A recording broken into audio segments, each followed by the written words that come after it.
As years pass and time goes by, taste and talent change immensely. There are hordes of different factors that redefine somebody's artistic palette, and these very factors do not discriminate whatsoever. Hence, they even touch the most incredible minds, including the ever-so-great Paul McCartney. Paul McCartney has been very candid about the songs he likes, dislikes, and absolutely detests. That being so, he's not one to bite his tongue for the sake of pride, and he proved that to be more than true when discussing the Beatles' classic, When I'm 64.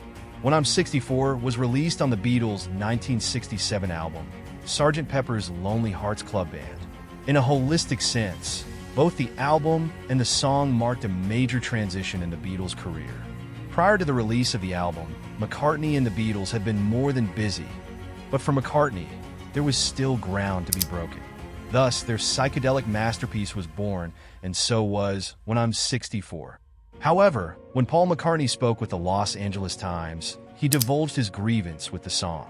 He told the publication, "It was really an arbitrary number when I wrote, When I'm 64. I probably should have called it When I'm 65, which is the retirement age in England.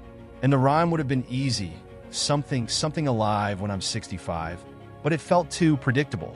It sounded better to say 64, he added. Although when McCartney aged past 64, he realized the age didn't encapsulate the message he was trying to portray. He came to this realization when he met a retirement home piano player at an undisclosed time and place. According to McCartney, the player stated, "I hope you don't mind, but I play some of your songs, and the most popular one is When I'm 64, but I have to change the title to When I'm 84 because 64 seems young to those people." For the piano player's comment, it seems McCartney wishes he could have had the foresight to use a number that would have resonated better with the company he intended the song for. McCartney concluded his thoughts about the song with, "If I were to write it now, I'd probably call it When I'm 94. There are loads of irony embedded in Paul McCartney's lyrical dilemma.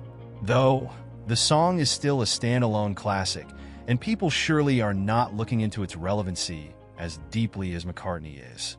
But that is what makes him one of the greatest to ever do it, his unwavering attention to detail.